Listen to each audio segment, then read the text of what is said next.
So good morning. The Eaton Fire, current estimated acreage, 13,956 acres with 3% containment. We still have 4,000 to 5,000 structures that may be damaged or destroyed. Once we do our damage inspection reports, we'll get a more accurate number for you. We currently have 1,527 firefighting personnel remaining assigned to this incident. The LA County Fire Department is in unified command with the U.S. Forest Service, the LA County Sheriffs, along with the Pasadena, Arcadia, Sierra Madre Fire Departments, and the Pasadena Police Department. Yesterday afternoon, the fire in the Eaton Canyon did make a push towards historic Mount Wilson. This observatory is okay thanks to the efforts of the firefighters and observatory staff, and no buildings have been destroyed at Mount Wilson. A firefighter did suffer a significant fall injury yesterday at the Eaton fire. He remains hospitalized. He's resting comfortably, and he's in stable condition and expected to make a full recovery. The cause of the fire remains unknown, and we will advise the media once we get the cause determined. We are appreciative to our many mutual aid partners from out of state for providing assistance to Los Angeles County in our time of need. Thanks to the increased number of resources assigned, the region is in a much better posture than we were earlier this week. And I have been advised that mutual aid resources from Canada are arriving now. The National Weather Service predicts that the red flag will continue through Friday, or continue today through 6 p.m. However, our priority is also going to be to prepare for the next red flag event that is predicted to begin on Monday. I would also like to provide a brief update on the Kenneth fire that erupted yesterday near the Victory Trailhead at the border of Ventura and Los Angeles counties. Thanks to the quick action of first responders and aerial assets, the fire has been stopped. It's currently at 1,000 acres. We have 35% containment, and no structures are reported damaged or destroyed. One important topic I want to talk about is that we did have a drone incursion yesterday at the Palisades fire. Unknown exactly what time this small drone hit the wing of our CL-415 Super Scooper aircraft that we currently have on contract from the province of Quebec. The pilots were unaware that they hit the drone. It wasn't until they landed at Van Nuys Airport that the maintenance staff noticed that there was a fist-sized hole in the leading edge of the wing inboard of the landing light. That Super Scooper will be prioritized for repair 24/7. It should be flying Monday. We only have 2 of them. Everyone should know, all of your viewers, flying a drone in the fire traffic area is not only dangerous, but it's illegal. We do have our federal partners behind the scenes are going to be implementing procedures to be able to follow drones in our 2 large fire areas, and they will be able to identify who the operator of that drone is. The most important thing to know is that if you fly a drone at one of these brush fires, all aerial operations will be shut down. And we certainly don't want to have that happen. Before I close, I would like to thank Supervisor Barger and Horvath for their unwavering support and leadership. I would also like to acknowledge the tireless efforts of first responders who continue to place themselves in harm's way to protect our residents and property. Thank you. I would now like to bring up Fire Chief Kristen Crowley of the Los Angeles City Fire Department. Thank you, Chief Maroney. So I'll just be providing a brief update of the overnight operations of our fires. So Palisades fires. This fire was currently tracked at 20,438 acres with 3,073 personnel assigned. Crews worked very, very hard overnight, strengthening our containment lines and addressing multiple spot fires in and around the Topanga Canyon area. Resources responded to the area included our air assets to aid in the containment efforts. Due to the favorable overnight weather conditions and the diligent, and I'll focus on the diligent work and effort and commitment of our first responders, we can report that the Palisades fire is now 8% contained. Wind gusts are expected to increase in daylight hours that will test our containment lines. Our firefighters will continue to respond to any flare-ups and increase our containment lines. Evacuation orders remain in place. The Hearst fire, due to more accurate mapping and acreage, has been updated to 771 acres with 37% containment. All evacuation orders and warnings have been lifted. The Kenneth fire, forward progress has been stopped with 35% containment at 1,000 acres. All evacuation orders and warnings within Los Angeles City have been lifted. I personally want to make sure that we thank and show our deepest gratitude to all of our Los Angeles City firefighters and all of our partners as we've been battling these fires for now. We're going into day 4. Thank you to LAPD for assisting us in keeping our communities safe. And lastly, thank you to all of the agencies who have come to aid during this time of help, and it absolutely does not go unnoticed. Thank you. Yeah, now Sheriff Robert Luna. Thank you, Sheriff. Good morning to everybody. This morning we have well over 500 LA County deputies that are assisting continuous with evacuations, traffic control, security patrols, and other humanitarian efforts. They're out there. I hear people calling me. They see a lot of black and white police cars rolling with lights and siren. They're out there working. That's what they're doing.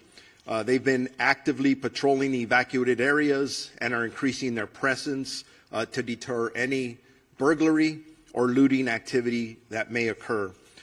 Just to summarize on evacuations for all the fires that we're dealing with, evacuations orders stand at approximately 153,000 residents that are under evacuation orders and approximately 57,830 structures at risk. And then evacuation warnings, approximately 166,800 residents under both warnings, or I'm sorry, those are just specifically for warnings. What I want to go to next, and we started talking about this last night, is a curfew. A curfew order has been established for the Palisades and Eaton fire areas in all mandatory evacuation zones. That will be in effect. It was in effect last night, and it's going to be in effect tonight at 6 p.m. So it ended at 6 a.m. this morning, will take effect again until 6 p.m. I'm emphasizing that to our media partners because part of this is communicating to the public. You cannot be in these affected areas. If you are subject to arrest. That is important. We're not doing this to inconvenience anybody. We're doing it to protect the structures, the houses that people have left because we ordered them to leave, and I want them to feel confident that we are doing everything we can to secure that. This curfew will be strictly enforced and is being taken to enhance public safety, protect property, and prevent any burglaries or looting in the area that the residents have evacuated. The only people that will be allowed in these areas are disaster workers. Okay? I just want to make that clear because we have other people trying to get in there. And by the way, media partners who have legitimate media credentials, yes, you may enter those areas unless it's very, very unsafe and somebody tells you not to for that reason. Again, just specifically, anyone found in violation of this curfew will be subject to arrest for a misdemeanor offense under LA County Code Section 2.68320, and conviction may result in a fine up to $1,000 or jail time. And I'm telling you right now, I know people talk about no bail, and I've given direction that if somebody's caught doing this, they are not going to get cited and released. They're going to get booked. We are not screwing around with this. We don't want anyone taking advantage of our residents that have already been victimized. The National Guard deployment. As many of you are aware, we asked for the National Guard. I'm very thankful to Governor Newsroom and the State Office of Emergency Services that fulfilled that request. As of last night, we've had National Guardsmen assisting us. They arrived last night and deployed to the Eaton fire area and were assisting with road closures and critical infrastructure protection. As additional guard personnel arrive, and they will be in the next 12 to 24 hours, the Sheriff's Department will strategically coordinate their deployment with other partners such as the Los Angeles Police Department, Pasadena Police Department, Santa Monica Police Department, Azusa, and Arcadia. Those are the requests we have now. That may grow. We'll adjust as time goes on. I want to make sure that if anybody needs updated information on either evacuation orders or warnings or road closures, they go to lacounty.gov/emergency. And with that, I am going to be introducing Assistant Chief Dominic Choi from the Los Angeles Police Department. All right. Good morning. On behalf of the Los Angeles Police Department, I just want to extend our deepest sympathies to all those affected by our fires, and that includes many of our own LAPD officers who've lost homes and property in this fire, and they continue to serve these communities, and I appreciate all their work. I have a number of important updates for all of you today, and I'm going to start by an arrest that was made late yesterday afternoon.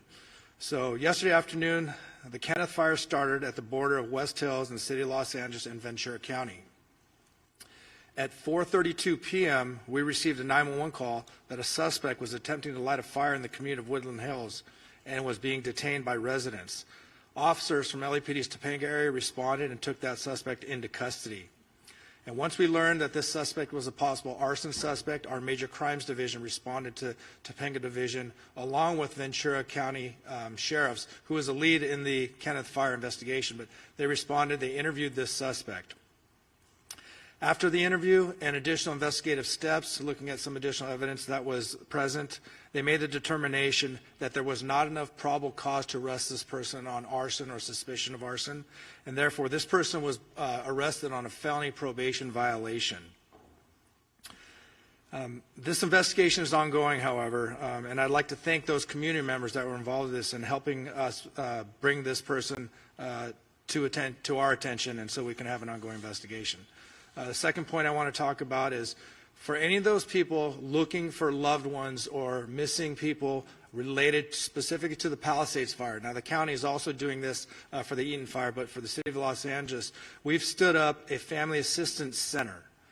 This center is located at Chevy Hills Recreation Center, and it's at 2551 Motor Avenue. It's going to be open today from 10 a.m. to 6 p.m. and tomorrow from 9 a.m. to 5 p.m. We will have 10 officers there ready to receive anyone who needs to report a missing person related to the Palisades fire. We will also have the American Red Cross, the Mayor's Crisis Response Team, the LA County Medical Examiner's Office, and the LA County Department of Mental Health. They will be there to help support, answer questions, and provide information as necessary. Again, I just want to emphasize this is for missing people related to Palisades fire. This is not for any other issues related to the fire. LAPD and our law enforcement partners are actively maintaining law and order in the areas impacted by the fires. We're patrolling these areas to deter criminal activity and to continue to ensure public safety. Today, we're deploying 210 officers in these impacted areas. This deployment includes our partners from LA Port PD and LAWA PD, and I'm thankful for their support. Again, protecting our homes, businesses in evacuated and vulnerable zones are our priority, and we will continue to ensure that no one takes advantage of these situations. You've heard this message before, but I'm going to say it again because it's so important and so critical. Looting has zero tolerance. Looting or exploiting in the disaster areas will not be tolerated. Anybody caught looting or committing crimes in the affected areas will be arrested and prosecuted to the fullest extent of the law. We'll remain vigilant and patrol these areas and ensure that we can mitigate any activity like this. And again, if you haven't already done so, you will start seeing in the city of Los Angeles the National Guard being deployed at the Palisades fire. Their role is going to be traffic control, managing roadways to ensure access to affected areas is restricted to authorized personnel only. They're going to be manning critical infrastructure security, as well as doing checkpoints and verifying credentials for those for ingress and egress. And lastly, these measures controlling access They are necessary. I just want the communities to know they are necessary for public safety and for proper community recovery. They are inconvenience, but it's something that we have to do. Residents are encouraged to call 911 if they see any suspicious activity. Law enforcement, National Guard, and other first responders are here to support this community and ensure their safety in a difficult time. Our commitment remains steadfast to restoring safety and normalcy as quickly as possible. Your cooperation and resilience from the community are greatly appreciated. Thank you. At this time, I'd like to introduce Los Angeles County District Attorney Nathan Hochman. Thank you and good morning. The District Attorney's Office will be considering up to now 5 different types of cases that will eventually be presented from law enforcement. Let's start with arson. If it is determined that there is a man-made and intentional setting of any of the fires involved in this situation, the people who committed this arson will be arrested, they will be prosecuted, and they will be punished to the full extent of the law. Right now, obviously, law enforcement and the firefighters are focused on containing these properties, saving lives, saving homes. But eventually we will get to the causes of those fires, and in that part the DA's office will be working with law enforcement to go after anyone who is guilty of the crime of arson. Second types of crimes. If people are going to violate this curfew restriction and they get arrested, they will be prosecuted. Let me back up what the sheriff has said. In order to protect the homes of people who've been ordered to leave those homes, the sheriff, the Los Angeles Police Department, and local law enforcement is going to be working overtime to protect your home. In that way, if you violate the curfew, you will be arrested and then you will be prosecuted by the district attorney's office. Third issue, looting. Looting is a despicable crime. For the people who've already been arrested, please know that this is not going to end well. You will be punished to the full extent of the law, and I'm sending this warning message out again.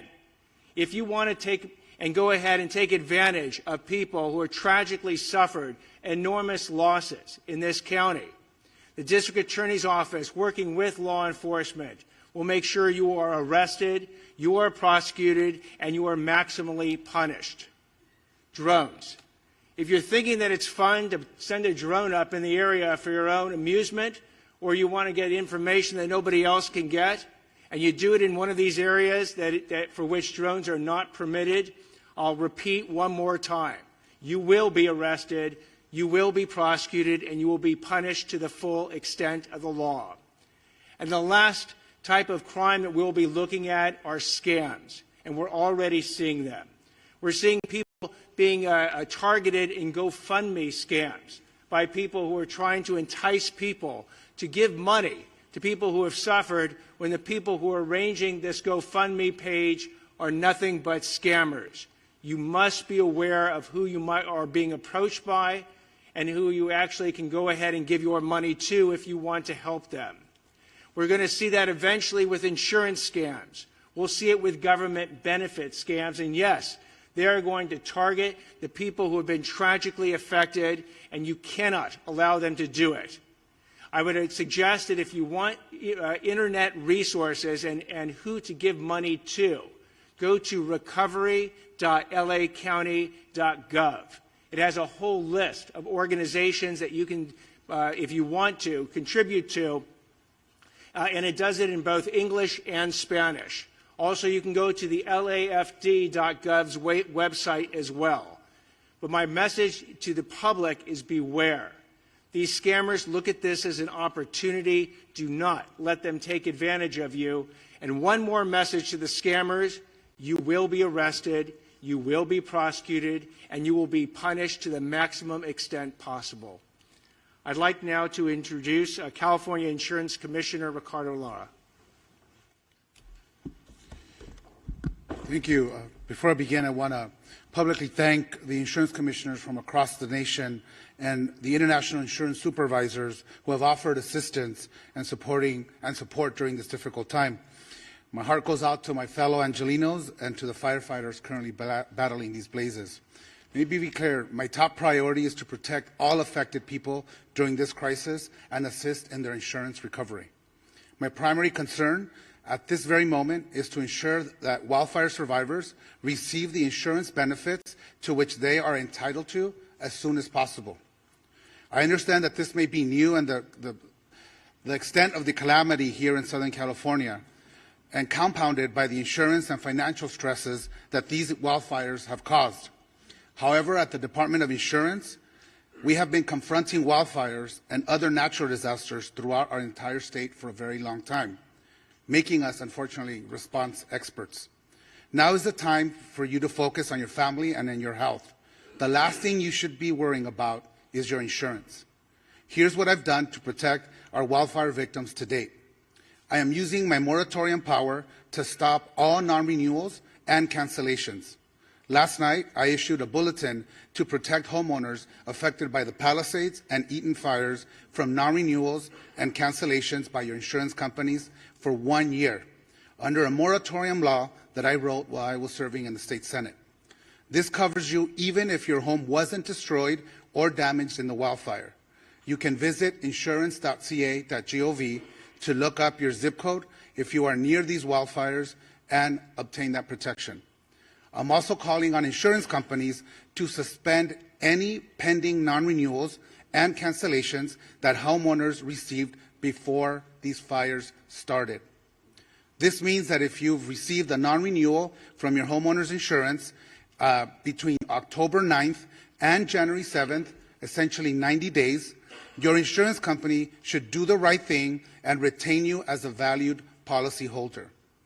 I call upon all property insurance companies to pause these non-renewals and cancellations and provide essential stability for our communities, allowing consumers to focus on what's important at the moment, their safety and recovery. In my notice, I also urged insurers to extend the payment grace period beyond the existing 60 days for policyholders in areas directly affected by the wildfires, enabling Angelenos to pay their home insurance premiums amidst the challenges that they are currently facing. And if your policy was not renewed, or if you don't have coverage, please call us at 1-800-927-4357. We can help you find additional solutions. I have also directed my department's enforcement team to protect Angelenos from fraudsters targeting wildfire survivors and to assist with the ongoing evacuation efforts. My department has moved quickly to host an insurance support workshop on January 18th and 19th at Santa Monica College, followed by another event the following weekend at Pasadena City College. We will have experts from our staff and representatives from insurance companies available so homeowners can obtain answers and take the action they need in one convenient location.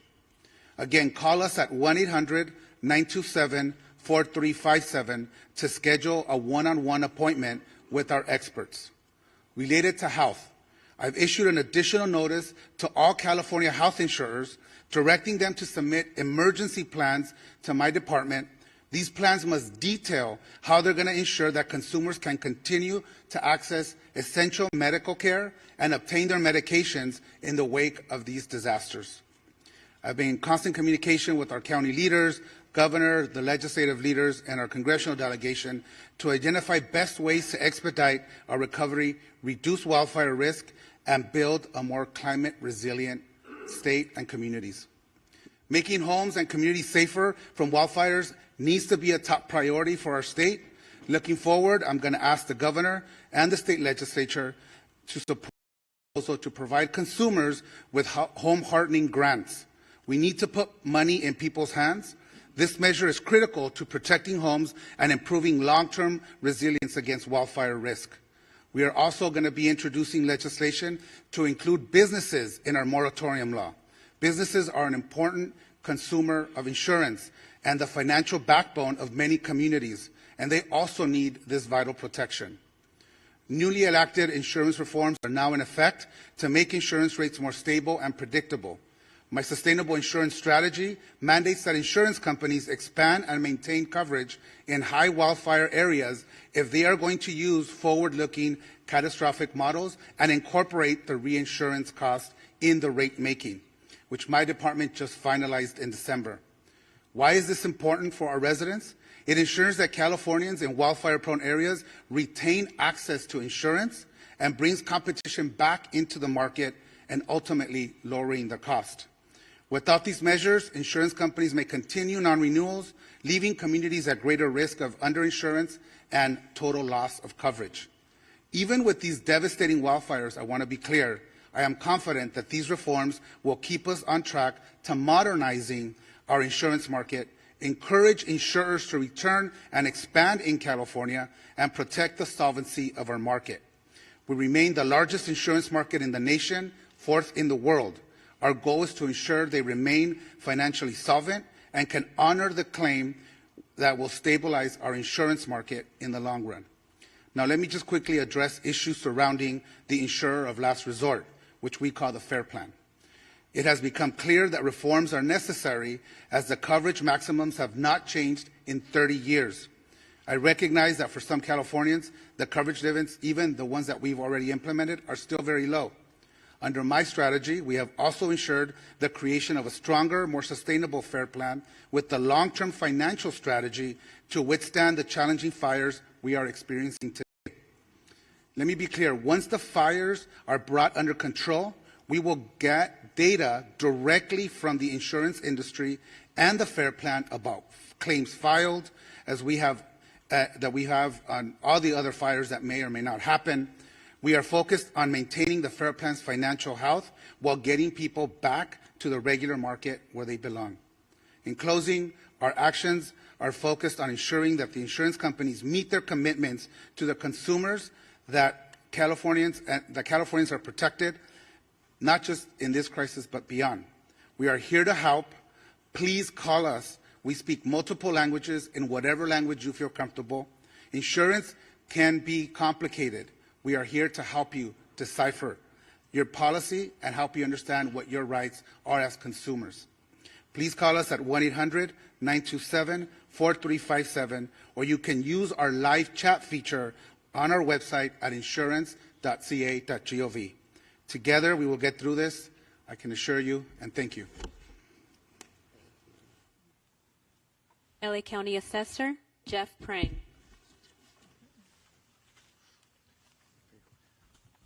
Good morning. Right now, government is very focused on bringing these fires under control, but in the coming days, the focus will return to recovery. Initial reports suggest that 10,000 properties have been damaged or destroyed, with hundreds more likely to be discovered in the coming days. I appreciate that property taxes are not high on the list of things to worry about right now, as so many are focused on housing and safety, but financial issues will soon become a major issue for the victims of the fires. Under California law, if your property, your home or your business has been damaged or destroyed, you may qualify for property tax relief under the Misfortune and Calamity Program. This program allows my office to reduce your assessed value of your property, which is what your taxes are based upon, to reflect the damage. Here are the key details. To qualify, the damage needs to exceed $10,000, and you must file a claim within 12 months. Once filed, we will investigate and verify the claim, determine the cost to cure, and then reduce the assessed value effective the date of the damage occurred. The reduction remains in place until the property is repaired, rebuilt, or undergoes a change in ownership.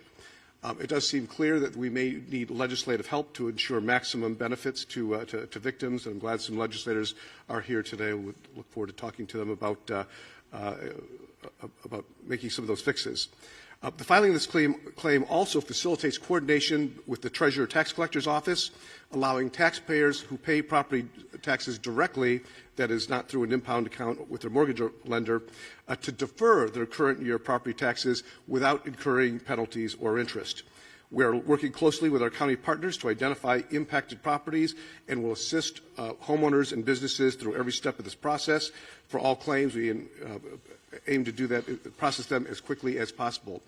Once the tax roll is updated, the auditor controller will recalculate the taxes. If you're due a refund, it will be issued, or if taxes remain owed, an adjusted bill with new due dates will be sent. My staff, who's here, has handouts with a lot of the information, these programs detailed. I did want to also emphasize that you should not pay anybody to access these services. My office provides them all for free, and we can be reached at assessor.lacounty.gov or at 213-974-3211. Thank you. Thank you. U.S. Fire Administrator Dr. Lori Moore Merrill. Good morning. Thank you. FEMA and the U.S. Fire Administration remains on the ground to support the response and recovery efforts here for these fires. And I just want to have a reminder, as the mayor said, President Biden, through a major disaster declaration, has committed to cover cost associated with these fires at 100% for 180 days.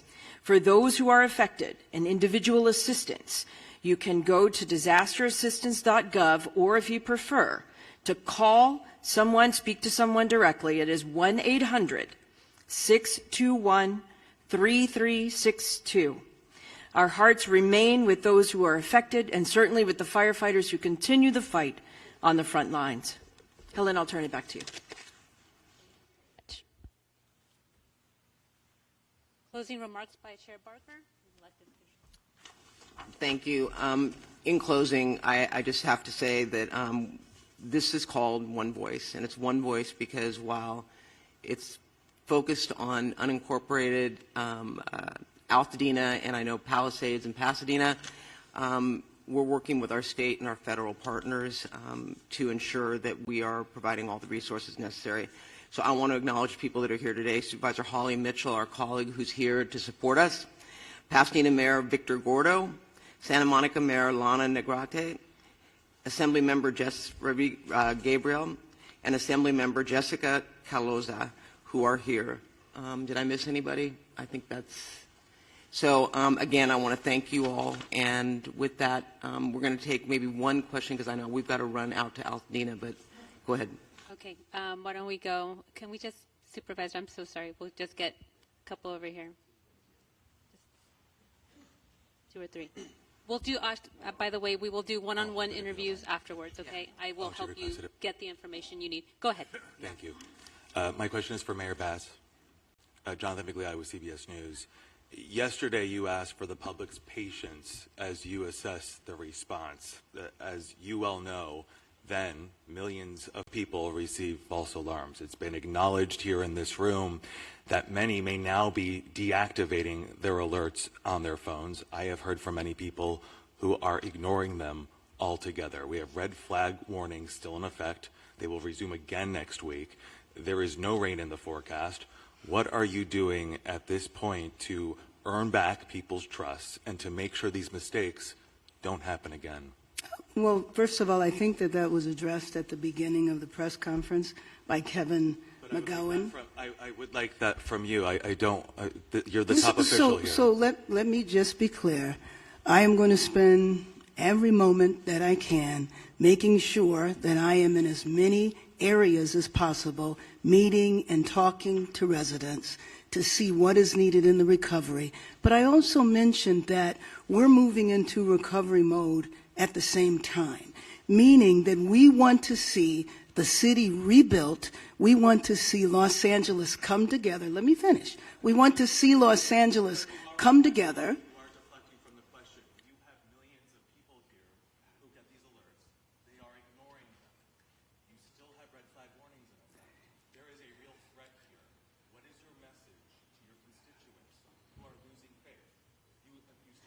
I want the residents of Los Angeles region to have faith in what we are doing 24 hours a day. I can say on behalf of our first responders from the fire department, the police department, we are doing everything we can to bring the situation under control, and success has been reported.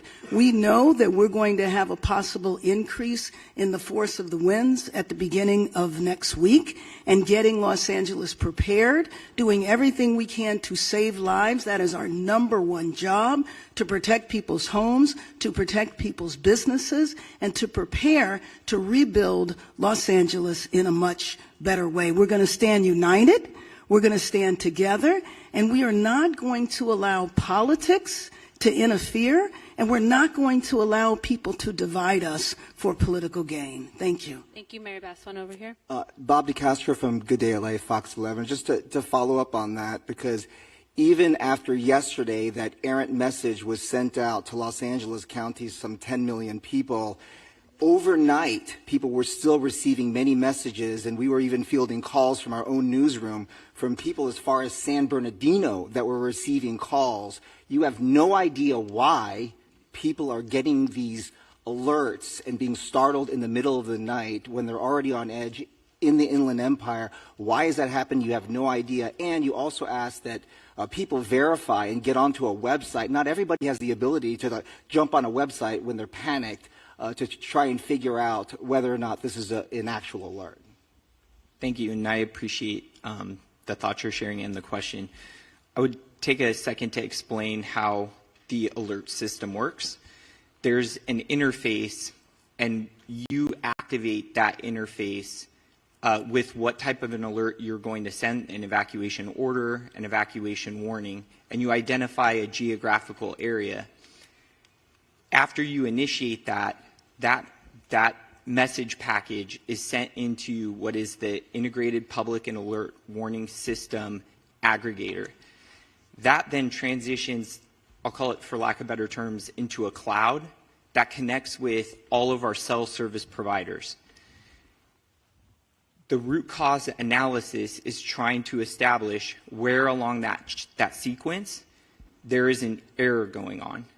And in addition to that, it is important to understand that the cellular phone towers have different reach in how they're activating the message to the cell phone. And so it's a common phenomenon that there's a term called bleed over, where a cell phone that may be in a different jurisdiction or a different area is receiving that message from a cellular tower that may be geographically in a different space.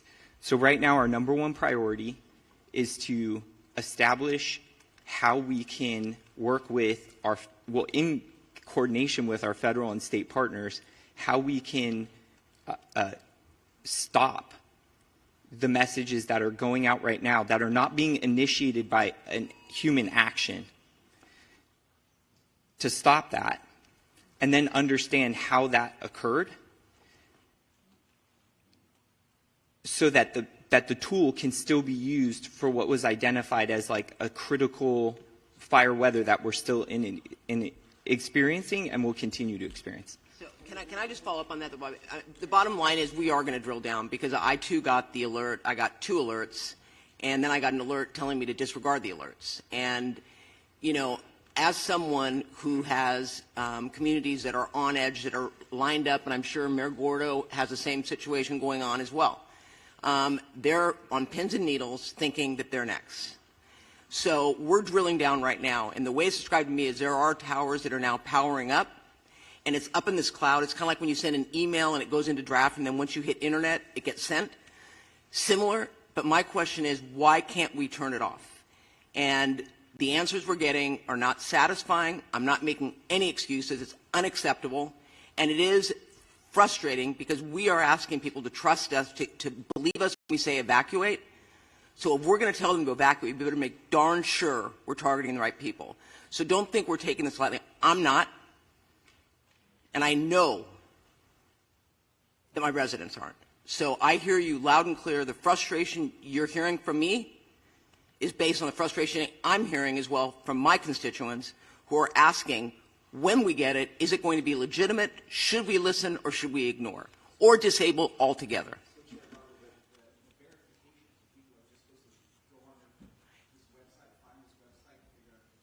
I think that's absolutely ridiculous, and I told Kevin McGowan that. To tell people to go on a website when they may not have access to an internet is absolutely absurd, and that is, quite frankly, not something that I am recommending. Obviously, for those who want to find out where the evacuation centers are, or I mean the evacuation locations are, they can go on there, and it is an accurate map. But I'm not going to tell people, if you get the alert, go on and check. I mean, I think that we need to fix this problem so that, in fact, when an alert goes out, it is a legitimate alert that people can listen to. So I hear you. I hear that criticism. I personally, when I heard it, didn't feel that I was going to tell people, well, if you get it, just go on a website. They can, but that's not going to satisfy the frustration that people have. So I just want to make it clear to you. Thank you, Chair Barger. We are at time. We're over time. Thank you. We will do one-on-ones. If you need assistance, please come see me or a member of the team. Thank you, speakers, again. Thank you all for attending. Thank you for watching. Make sure you subscribe to our YouTube channel and watch more videos from News Channel 20.